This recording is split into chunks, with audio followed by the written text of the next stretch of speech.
What's going on, everybody? Welcome back to Head Trip. My name is Chris Begley. We have a little bit of a easy and slow show for you today. It hasn't been the biggest news week. Some good stuff has come out, but it's definitely been a good day for comic book nerds. A lot of stuff's come up, a lot of looks at some upcoming movies, specifically Spider-Man. Um, what else? The Naked Guns out, which I saw. Got a chance to go into the movies and see that. I've been catching up on The Bear. And there's been some good things in the news. I wanted to get on and spend some time with you guys and talk about it. I hope your week's going okay. I live down here in Long Beach, and last weekend was the Vans Warped Tour, and it was wild.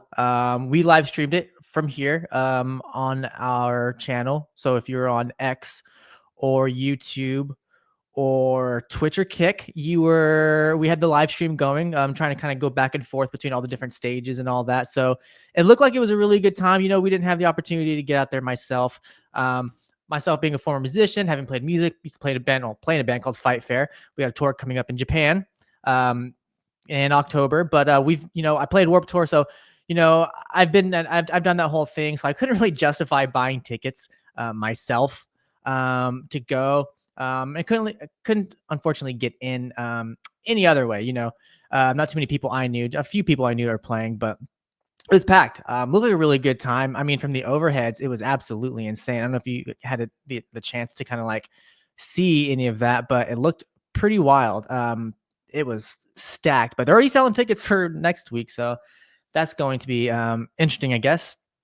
Let's see what else has been going on. Of course, there's the Sydney Sweeney stuff. Oh my god, this is getting a little out of hand, a little bit ridiculous. Oh my god. So American Eagle put out this ad for, I wonder if I can pull it up while I'm talking about it. They put out some ad for new jeans, and all over is Sydney Sweeney, and she's getting a lot of heat. American. Sorry, I'm trying to pull it up so we can talk about it. Viewedly, if that's a word. Bear with me 1 second. Okay. So yeah, Sydney Sweeney is catching a whole ton of heat for this ad campaign that she did for American Eagle, and it is a little absurd. I think we can all agree. I mean, I think we can all agree that, like, I don't think the the whole commercial is like, I've got good genes and all that, and it's supposed to be a play on words in terms of her um being voluptuous and having the body that she has. We're on play with good genes. Unfortunately, the dialogue within the trailer within the commercials probably isn't the best chosen dialogue, because a lot of people are kind of taking it to say like her genes are her eyes and her hair and the color of her hair and all that. Very like eugenics type of talk and very bizarre. So people are all up in the arms about it, posting all over the internet, and unfortunately the right conservatives are taking it and they're trying to make it like she's their spokesperson, their hero, when it doesn't.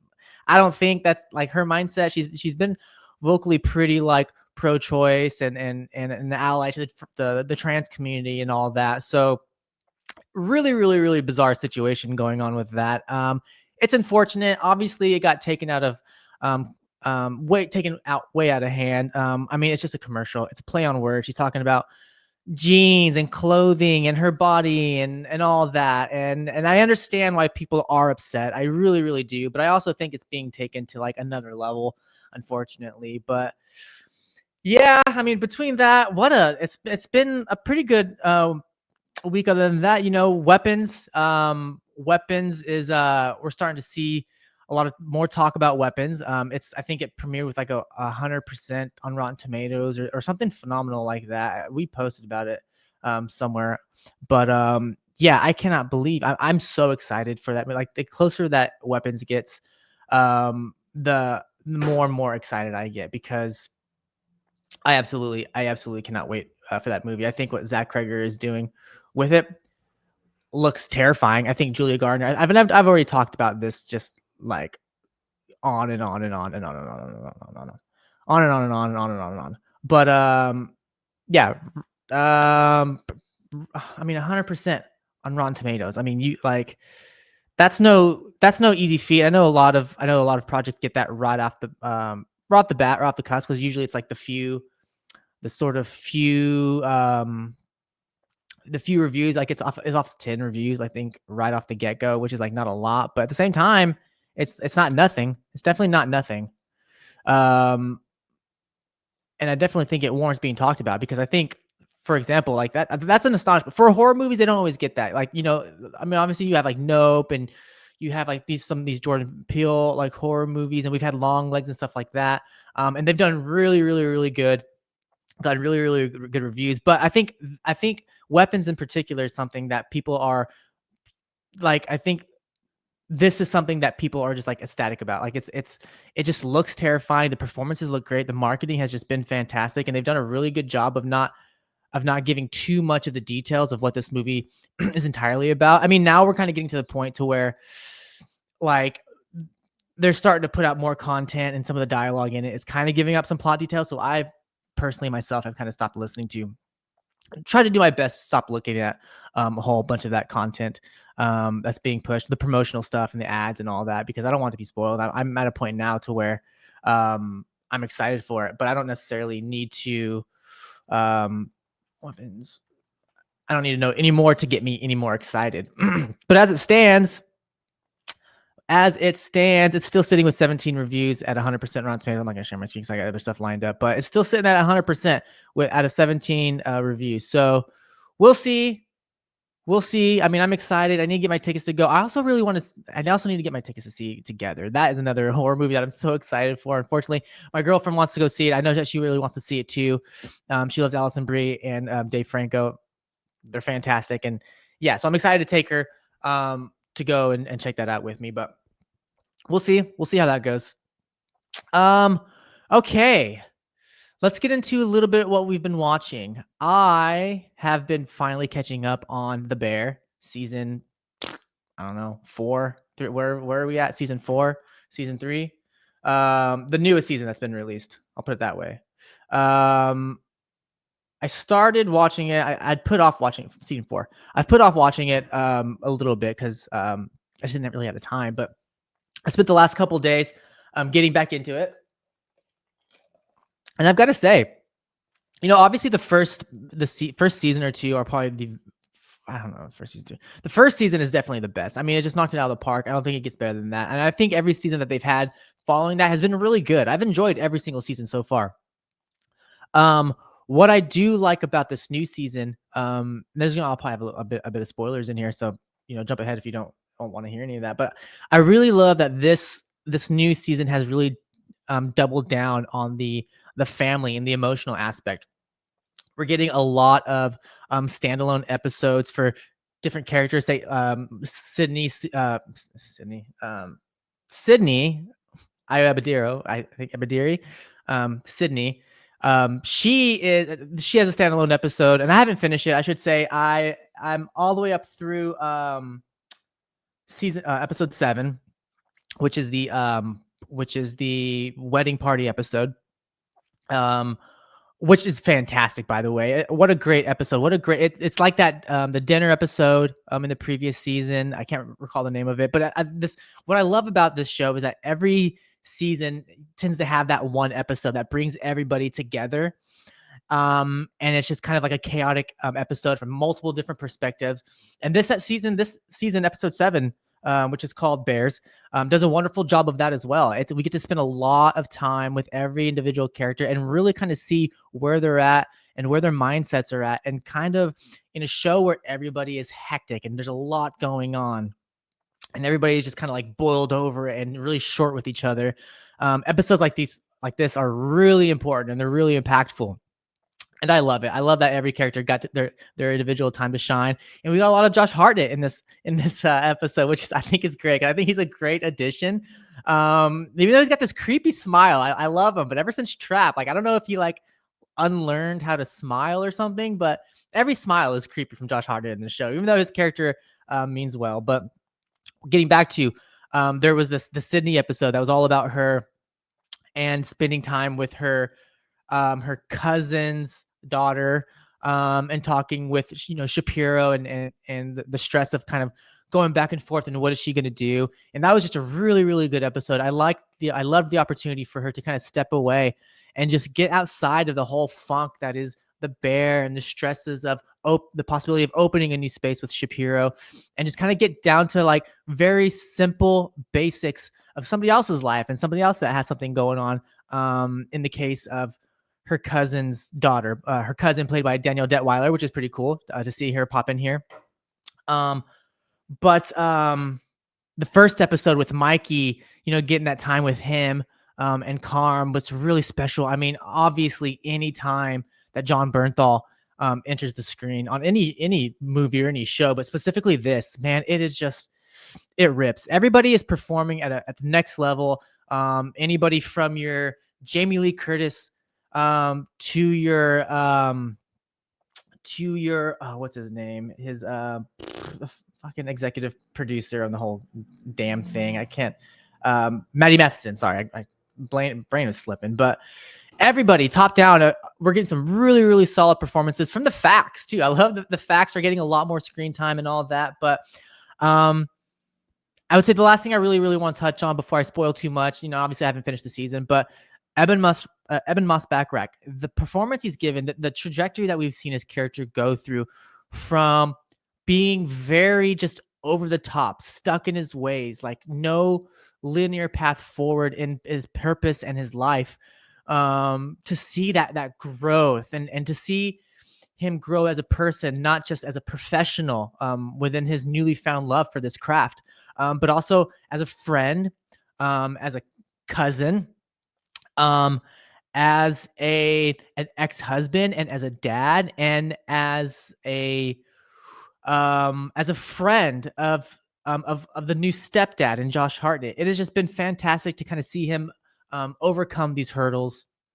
And the performances he's given, what he was able to do with Ben Grimm and Fantastic Four behind them, behind the CGI, it's not lost on me. I definitely think it's not lost on everybody. I think that he was one of the part of the favorited performances, honestly, of Fantastic Four, and very much so here within the Bears. So, man, I'm loving the season. I can't wait to finish it. I think I got 3 more episodes, which is unfortunate because I really like this. I'm kind of hoping, my girlfriend Paige wants to watch it again so that I can hop back in it and I'll just give it a whole nother go. But loving that.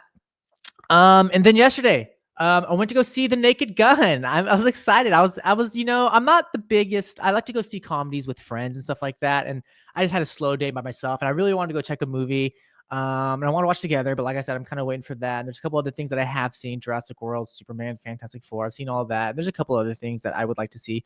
But The Naked Gun. Now I'm going to preface this very importantly, that I have not seen the original Naked Gun front to back. I've seen a bit of it. I've seen clips of it, and I'm very much aware of the humor. I've seen all the clips and all that throughout the years, and I'm a big fan of Leslie Nielsen and his type of comedy and Airplane and all of that, but I've never seen it.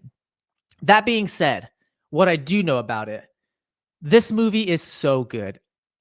I'm caught off guard by how good The Naked Gun is. It is so fantastic. It does so well and so unwaveringly sticking to that deadpan style of comedy that the original had. The original Leslie Nielsen comedies had. Let's not forget, he started off his career as a very serious actor until he dove into these comedic roles, which he became so beloved for.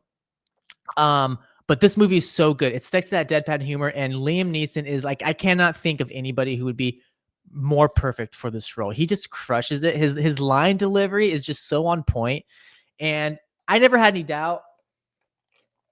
I don't know if any of you have ever seen that show, the what is it? It was the show with, every time I need to think of something, my mind completely blanks. It was the original Office with Ricky Gervais. Not the original Office, but Ricky Gervais. And him and what was his name? What was that show called? I know if Brian was on here, he would know right the fuck away. Not Afterlife. That was his newer one. The one that he did, it was like that live camera show, and he would have guests on with his buddy. Life's Too Short. Yeah, Life's Too Short. That was the movie. That was the show. Life's Too Short with Stephen Merchant. That's what I'm trying to think of. So Ricky Gervais and Stephen Merchant. That and Warwick Davis. Sorry. Life's Too Short. It kind of goes through the ins and outs of writing and being a creative in the industry and all the different encounters and all that. I don't want to get into that, but there's an episode with Liam Neeson where he wants to get into comedy, and they're kind of trying to work with him through it, and he's giving all these like very interesting like character takes and all that, and making the whole situation awkward. If you haven't seen it, it's so funny. But from that point, I knew like, oh, Liam Neeson's got something like very specific to him when it comes to comedy, and it totally shines through in that very same deadpan comedic type of way. I think that they do a really good job of taking what was good with the original movies, but implementing like the new action, what they're able to do with these different set pieces and cinematography and all that. And they hit on the point. Some of these fight scenes and these action scenes are so great. They're so funny. Pamela Anderson, I gotta say, for coming off of the Last Showgirl and moving into this, I am really loving what Pamela Anderson is doing with her career. The pivot that she's taken into just diving into some really good, like, you wouldn't think that this is a meaty or juicy role, but she takes this role, and just as much as Liam Neeson shows up, she shows up the same amount. She is still playing into that bombshell kind of that vibe, which kind of is fine. It makes sense. It's Pamela Anderson. Who gives a shit? She's fucking cool. She's hot. She's cool. I also love the fact that they began dating throughout the filming process of that, and they're now like in a relationship. Like, I love the fact that these two are like in a relationship now. I think it just kind of adds to the whole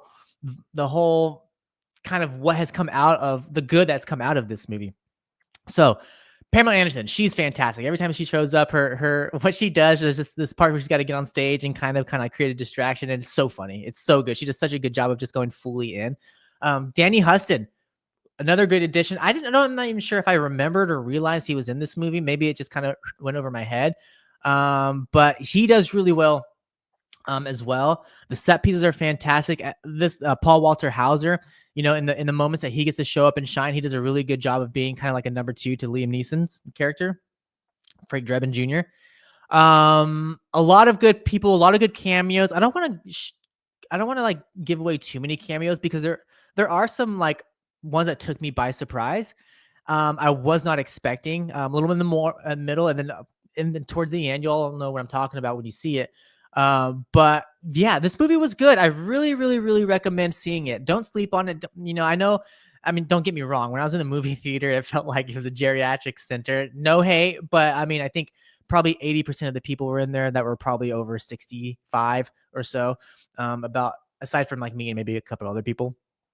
But don't sleep on it. It's a good movie. It's definitely worth checking out. I mean, if you like checking out movies in theaters in general, go check it out. I'm sure you could probably wait for this to go, but let's support movie theaters. Let's get that money flowing. We can continue to get good comedies like this. It's not an original comedy, but it works closely enough, nearly as an original comedy, that it's worth warrant seeing. So that's what I've checked out lately in the last few days, I should say. Let's see. What else? Let's get into some news. Yeah. Let's get into some news. Let's remove these so I don't forget to click on some of these. Okay. So, speaking of theater, Fantastic Four. Oh my goodness. Starting to underperform. So, but Fantastic Four craters by 66% in their second week. 66% drop. As Naked Gun obviously debuts with 17 million this weekend. Wow, that is crazy. I see a lot of people talking about this and kind of like trying to gauge like why this could be. Is that Marvel fatigue like everybody's talking about? And I've definitely tried to be of the mind that there's not like the biggest Marvel fatigue, I would say. I think that there's still love for these films. I still think that like when Doomsday and Secret Wars come out, and obviously when Spider-Man Brand New Day comes out, people are going to show up for these. But also, that being said, people are still being very picky. And I think that one thing to keep in mind is that it's the Super Jurassic July, Jurassic World, Smurfs, I guess.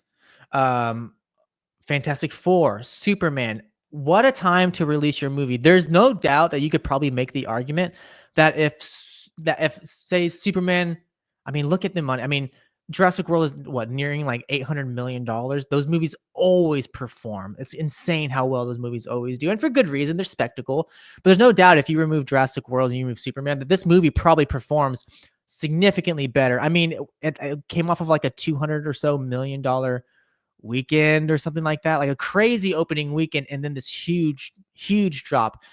Superman is getting like what, just past 550. I think it's probably gearing up to 600 million, which is like a pretty good surprise. It's performing well. I think most people would have assumed that Fantastic Four probably would have outperformed Superman, and I probably would have been in that boat too. I think maybe if you look back at maybe past episodes or other videos that I've been on, where we've talked about, who's going to do better. I definitely thought that Fantastic Four would have made Superman, would have overperformed by Superman. But, that's not where we're at. So 66% drop in its second week with 17 million for Naked Gun, which I'm curious what it cost to do Naked Gun. But yeah, my thoughts on the whole thing, when I was asked about it, is that with Avengers Endgame and Infinity War and even Thor Ragnarok and a lot of and Guardians of the Galaxy, a lot of times there is a lot to go back for. By the way, what was the budget for Naked Gun? I know I'm all over the place. The right place at the right time. That's not saying. I can't find the budget here at the moment.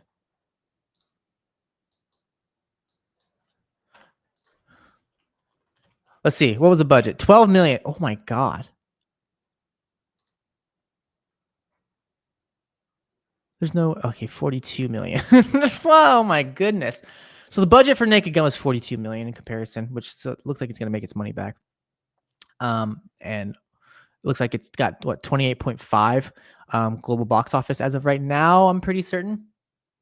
But so with the Fantastic Four, all these movies, all these Marvel movies, they have something to go back for. It's this spectacle. There's just so much. There's Easter eggs. There's all these different facts. There's cameos a lot of times. I think that the problem with Fantastic Four is that it doesn't have anything to warrant going back for. I think that some of the stuff, some of the visuals with Silver Surfer and Galactus, they're fantastic. Walking through the city, they're great. But we got so much in the promotional material, in ads, that we really had a good idea of the scope of what we were getting into. So when we saw that when this movie came out, all that stuff was there. I'll buy it quite a bit more, but a lot was there, but not enough to keep people wanting to go back. Not like Superman, where there was a lot going on. It was still relatively cameo city, we'll call it that, because there's a lot of first Superman movie. There's a lot of characters in it, but it's cameo world, and it's a new universe, and people are looking at Easter eggs and they're kind of looking to see everything, that all the little details that they can see for what's coming up in the greater DCU. Now, with Fantastic Four taking place in an alternate universe, we're not expecting to see a bunch of cameos. I mean, what cameos? I mean, some of the cameos that we thought we were going to see got cut. John Malkovich's Red Ghost got cut. That was supposed to be quite a bit bigger of a scene. I know there was some other stuff. I don't think any other characters really got cut. I don't really think, if I remember correctly. But there weren't like a ton of like cameos to kind of go off of. And there wasn't like a lot of world building. I mean, like the set piece itself, this retro 60s kind of world was fantastic. Don't get me wrong. I loved it. I absolutely loved it. And I loved this movie. I loved the visuals. I loved the story. I loved the characters and the acting. There's not much I didn't like about this movie. There are a few things, and I've talked about them a little bit, but all in all, I really liked Fantastic Four. But I think that, that being said, I don't need to go back to the movies to like, what did I miss and anything like that, or the moment was so good, I want to go see it again. There's no like, Captain America getting Thor's hammer, or Thor doing the dink, dink, dink, dink, dink, dink, dink, with his hammer onto the fucking, I don't know, the Rainbow Bridge, what the fuck you want to call it, stuff like that. So I personally think a combination of just the busiest week, busiest month for these movies, which I think in hindsight, studios are going to take a better look of putting their movies so close to each other and getting out of this mindset that like people want to see this, so it's going to perform no matter what. Clearly not. Clearly, I think a lot of people thought Superman could be $1 billion film. I think a lot of people thought Fantastic Four could be $1 billion film, but they won't get to that. And there's no doubt that it has to do in part by this theater schedule and the fact that it takes place in an alternate universe with not a lot of cameos and not as much spectacle, and so not a lot for people to kind of go back and go review this movie. So that's my thoughts on that. I'm really glad that the Naked Gun is performing, and I'm glad that Fantastic Four had such a good opening weekend. That being said, I mean, let's take a look at where they're at while we're talking. But yeah, I mean, Fantastic Four box office. Let's look at that. Let's look at the box office. Box office. Fantastic Four sitting at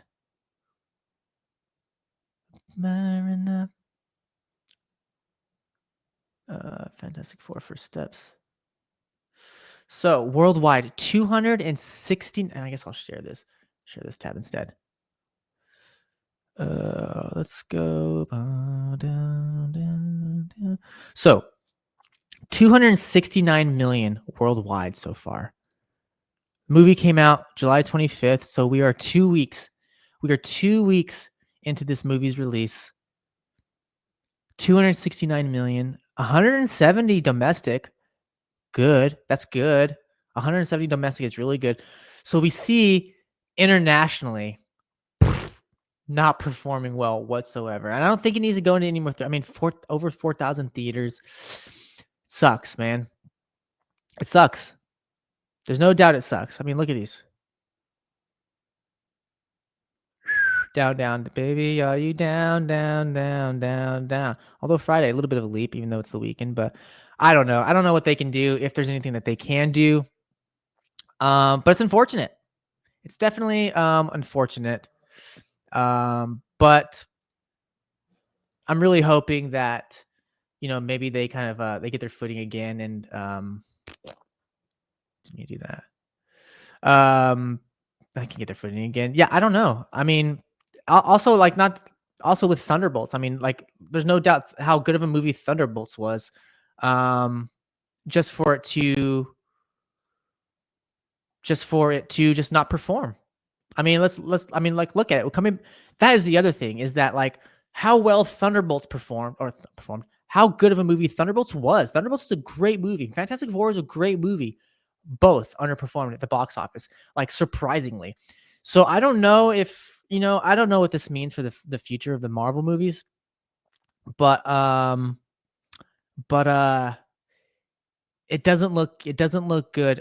I mean, it's kind of starting to signal like, can some of these movies perform outside of the culmination events, these Avengers movies? Can these individual movies perform outside of that? And it stands to be seen. And maybe Marvel needs to go and take a look at leadership, and they need to take a look at, I don't think marketing is the problem, because look how well Thunderbolts was marketed, and how well it was marketed, how good of word of mouth it got, and how good the movie was for it to bring in less than $400 million. I think it ended at like 370 or something like that. I can't remember off the top of my head, but something ridiculous. Like, that's such a bummer, man. That is a bummer. And what's scary is that, like, this is the kind of stuff that leads things to start going more streaming heavy, So they need to take a look at budgets and leadership and all that. And so we'll see what kind of goes on with that. But speaking of Marvel, Marvel released a quick little snippet, and let's play it real quick right here. Let's Let's throw it right here, cause and then we'll get it.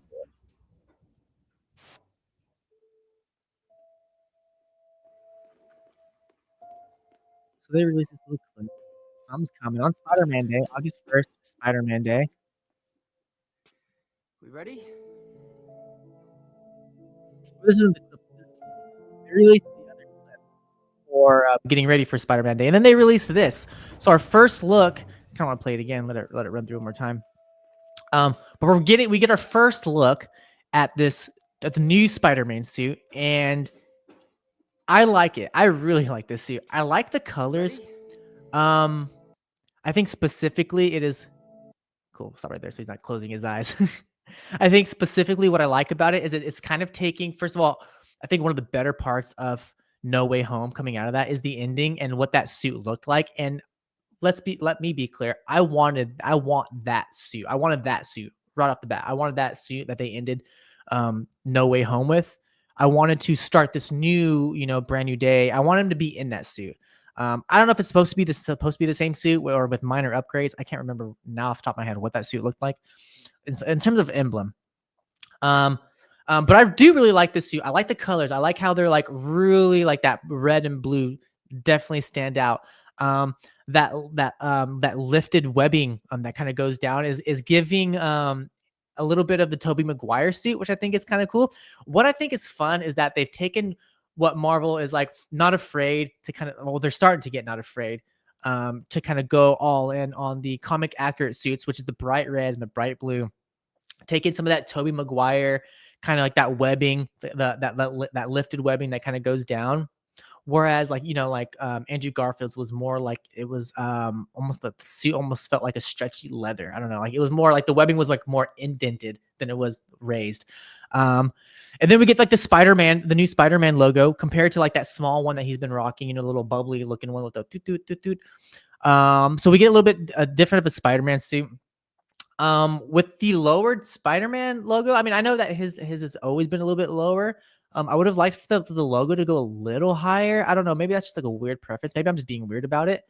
But I do really like the suit. I do like the suit. We get a look at the new web slingers too, and we'll have a better look at that as well right here.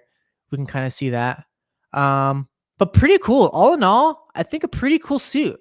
I'm really excited to see it in action. And now there's a bunch of set photos being released.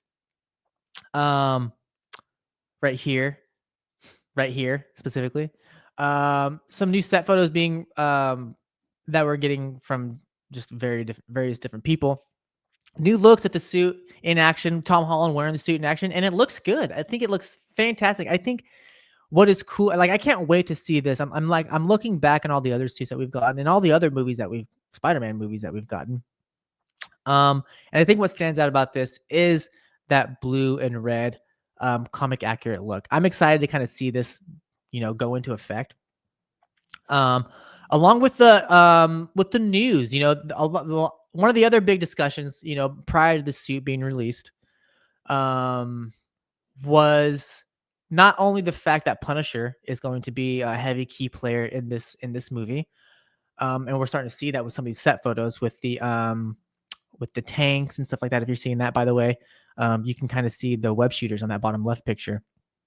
Bigger, stands out a lot more, bulkier, which I'm a little surprised by. I kind of thought that maybe they'd go like the little spindle type of smaller circular situation, but they're going for something a little bit bigger. Maybe that'll change up in CGI in post production. I don't know. We'll see. But one of the other major aspects that's kind of been released in regards to this movie and what it's going to look like is the fact that Hulk is going to be a bigger part. It's going to be a part of this movie. A lot of people are talking about, and maybe we'll take this with a grain of salt, take this as a rumor or whatever, but the discussion and rumors going around and all that, and I don't know how verified it is. So much that goes on that flies off my head, but it seems like it's going to be like a Spider-Man versus Punisher versus Hulk situation, which could be fun. I mean, I like the idea of taking someone like Spider-Man who just wants to like just be a good person and save everybody. Every life matters. You don't kill anybody. Um, you take that, and then you add in a Frank Castle who wants who wants society to, I think he wants society to be good. He wants only good people, like in like the most vicious way, only good people. Um, he hates corruption and he's willing to take lives, remove the bad people from this world so that the good people can remain. I guess you can kind of take that argument. So you can see how those two are going to butt heads. But then you take into you add Hulk into it. Someone who, when he's Hulk's not Smart Hulk, he's uncontrollable. And so you have the duality of Bruce Banner, who wants to do good and wants to help people and obviously doesn't want destruction, with the Hulk persona, who is just nothing but destruction. And I don't know what we're going to get in regards to that smart Hulk situation. I don't know if it's going to be that, or if they're gonna, like, there's gonna be some kind of plot points and some reasoning to why maybe they get split, like kind of like how they do in the comics, or maybe that, um, or maybe he kind of reverts back to not being able to control him, or maybe the arrival, maybe Smart Hulk comes to help Spider, someone, maybe Hulk kinds of show up to help, but maybe Punisher is just so overwhelmingly intense and and stressful that he pushes the Hulk to the forefront. I don't know. Obviously, I'm just speculating. But I'm definitely really excited to kind of see, where this storyline goes. We're seeing a lot of like who's supposed to be involved. We know that oh my God, Sadie Sink is to play a role in this. We know that a lot of the other actors are coming back for this movie from the original movies as well. We know that Michael, oh, I can't remember his name, but the guy who's playing Scorpion, man, it's so disrespectful not to know his name, from from Breaking Bad and all, or Better Call Saul. Better Call Saul. But we know that his Scorpion is supposed to be showing back up and it's supposed to be a key villain in this. So, I don't think we're gonna get like a Sinister Six situation, which maybe that is kind of what they're gearing towards. I mean, this is going to be a new trilogy, and maybe they're going to lead, everything that led to the first trilogy was just like stresses with his identity and how to cope with the duality of his personalities. And that was kind of like what summed up, what came to a hold in um, No Way Home. So I'm interested to see kind of like them doing this trilogy. Like, what is the overall, what are we getting to with this character? And so, yeah, we'll see. I would love for some other people to show up. Maybe like Shang-Chi shows up or something like that. I could definitely see him showing up in something like this. Maybe Daredevil will show up. It seems as though maybe this can be like a linchpin in showing people that maybe that the TV characters and the movie characters can kind of show up in each other's projects. We know that the Punisher has his special presentation coming up. We know that he's also going to be in Daredevil season 2. But maybe this is going to be an attempt to kind of draw more eyes to the Disney Plus movie or Disney Plus shows, to maybe get people to rewatch season 1 of Born Again, and to get people on board and ready to watch this Punisher special presentation, which I can't remember when it's supposed to come out, but is that the end of this? I don't remember. Is that end of this year? Maybe if it is, that's crazy. Maybe not. Maybe I'm just in my head. Which reminds me, I need to get back and watch Werewolf by Night. That was so good. But yeah, I'm excited for this. I'm really excited for this. And it kind of made me curious too, because somebody asked me a question, or not somebody asked me, someone asked a question. Should speaking of Spider-Man and other characters, should Ant-Man, what's the plan with him? And should he get another movie? Should he get a fourth movie? And I was thinking about what that would look like, and the question was, do you think there should be another Ant-Man movie? And I definitely think there should be an Ant-Man movie. I think Paul Rudd is so good in this role. But I think there's another opportunity. And I think personally what I think in regards to Ant-Man, and let's, just for the sake of discussion, why don't we go ahead and throw my bad boy Scotty up here. So should there be another Ant-Man movie? I think there should be. I think there's, people have a bad taste. I mean, there's no doubt some of these movies have should I say, these characters have overstayed their welcome. It feels like in some of these movies, not overstayed their welcome, but like Thor 4, for example, not, Love and Thunder. It did not get the love I think that people thought it was going to get. So there's definitely this thought of like, okay, some of these characters overstaying their welcome a little bit. And some of that talk is, Scott Lang, Ant-Man. But I think there's definitely potential here for where they can take this character. So Michael Douglas has already talked about, not wanting to come. I think he's talked about kind of he's come, he's conquered, he's done this, and it's been fun. But he's kind of over it. I think he's kind of saying he's done with the role. So that presents another opportunity for this character of Scott Lang, Paul Rudd's character, Ant-Man. And what I would think that they could go is that I would like for him to let me slow down a little bit.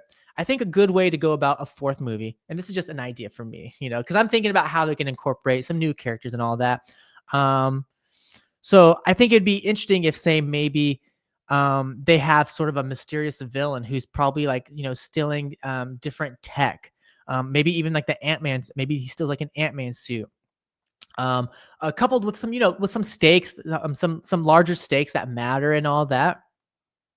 And maybe the villain turns out that it's Eric O'Grady, one of the other iterations of Ant-Man, and maybe he's a former Shield agent, or he's a current or former Sword agent who steals, maybe gets his hands on the Ant-Man suit. And obviously the movie kind of goes out, and it could have similar aspects to how Ghost was kind of introduced, maybe like not like a villain, but kind of, but not. It could lead to some kind of like redemption style arc. And maybe Scott can eventually pass down the mantle of Ant-Man to the Scott O'Grady, who's kind of like in this 1 foot in, 1 foot out, kind of good guy, bad guy, maybe similar to Punisher, where like he wants to do good. But he has this kind of like need to get his. And that would allow Scott Lang to turn into kind of like a mentor type role, similar to how Hank was for him. And O'Grady be the new Ant-Man, and maybe Scott Lang pops in every now and then, still, and all that. But I think there's definitely opportunity. I think that we need to continue having an Ant-Man within. We need to continue having an Ant-Man. I think visually speaking, it is so fun.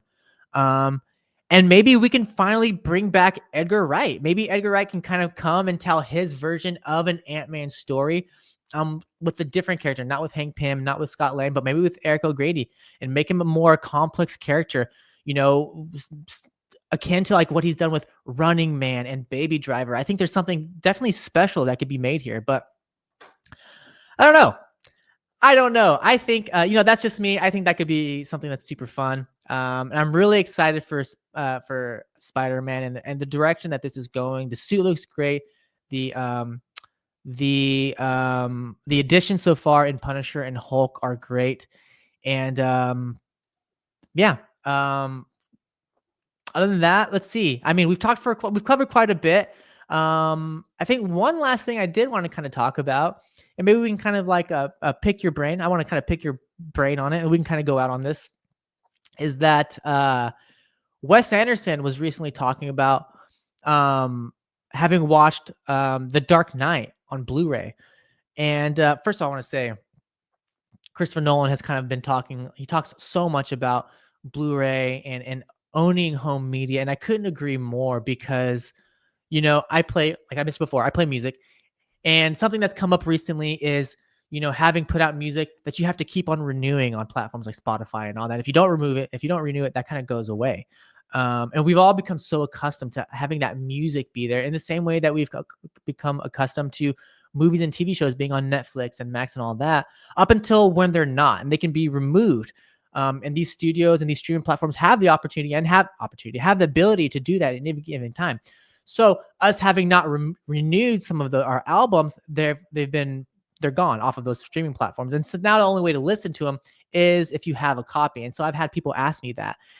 And so that's kind of what's kicked off this like idea, made me think about, Christopher Nolan saying, like no studio, no streaming platform, they can, when you own it, they can't take that away from you. They can't come in your house and take, your Blu-ray or whatever that is. And it's really made me consider starting to buy some of the movies that I really, really, really like. I've talked before about, Sinners and the opportunity of, what that home media release opportunity could have looked like. They could have done something really special. And unfortunately they didn't, and maybe they will. They just kind of maybe like the run of the mill just release. Honestly, I have no idea. If I would have heard, that would be a whole different story. But so anyway, Wes Anderson was talking about having watched the Dark Knight on Blu-ray, and I'll just read his quote. Actually, you know what? Let me go ahead and share this tab so you guys can see what I'm talking about. He said, "I enjoyed Chris Nolan's work in general, but I watched the Blu-ray of The Dark Knight, and it has a thing where you can go to any scene in the movie and go to the making of that.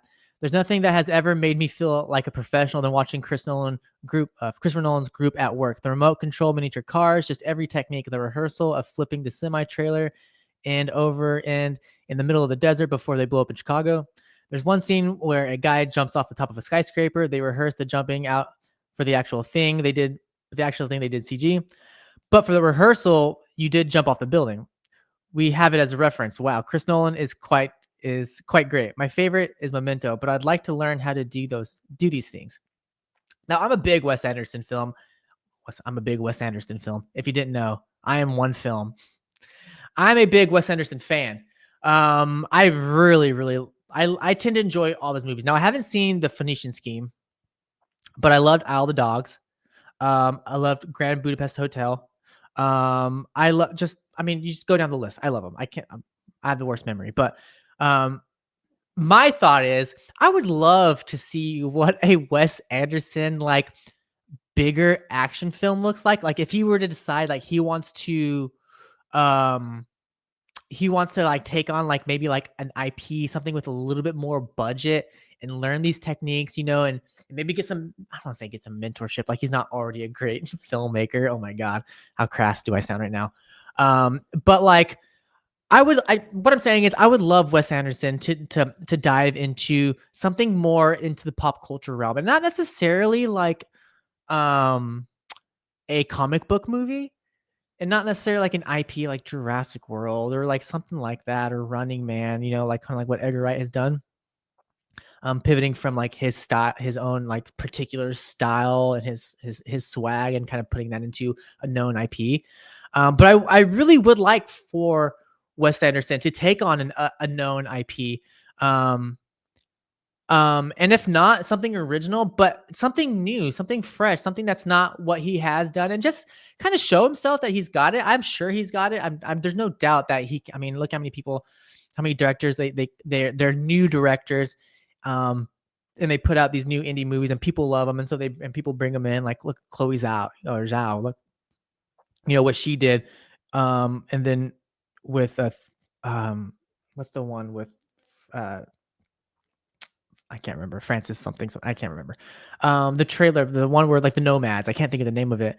And then she went in to do Eternals, which I rewatched recently. I should say, I was out of town, and I was flipping through channels, just missing home, just by myself in my hotel room. And there's like only like 60 channels to choose from, and some of it's news, some of it's cartoons, and some of it's movies. And the Batman was on. I started watching it. I'm flipping through to see what else is on, and Eternals was started. And I'm gonna tell you, I flipped over to Eternals without regret. That movie is so good.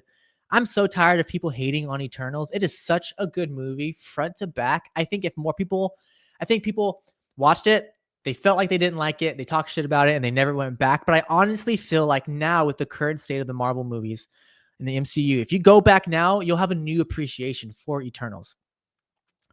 That being said, I would love for Wes Anderson to take on some kind of relatively known IP and just kind of flex his skills a little bit, or do something new, but do something in that ballpark, something more actiony, something more big set piece. So I would love what you guys think. Throw it in the comments, because I'm really interested to see what you guys think would be a good fit for Wes Anderson. But that's going to do it for today. That's going to do it for today's episode of Head Trip. We covered a lot, everywhere from The Bear to The Naked Gun to Spider-Man to Wes Anderson and more. Appreciate you guys sticking around for me. But have a beautiful day. Follow the social medias if you guys haven't. I'm really working on staying on top of those every single day, whether it's X, or even YouTube, not reels, Instagram reels, I guess, too. Instagram posts and news and all that different things on our X, on our threads, and our Instagram and TikTok. Do my best to kind of put out videos every day and just kind of stay in communication and try to have conversations and first look at trailers. I'm doing my best on getting in front of all of that. So I really appreciate all your guys' patience, but I'm having fun building this community still with you guys. And I know that we have a lot of growing to do. But that being said, if you're watching this, like, subscribe, turn on the notifications so you know as soon as these episodes go live. Follow the social medias. I know this is at youtube.com/@headtripshow. Everything else, the socials are at headtriphq. So that's Twitter or X, that's Instagram, Threads, TikTok, so on and so forth. I think Facebook as well. That's at headtriphq. Thank you guys so much for hanging out with me. Sorry there wasn't a bigger news there, or a lot more to cover. I'm just trying to kind of get on top of everything that's kind of gone on through the week and everything I've been up to. I am recording this on the weekend. We're recording this on a Sunday. So if you're watching this on Monday, that's why. But thanks, guys. I appreciate you guys. I love you guys. Take care of each other, and look forward to talking again soon. See you guys later.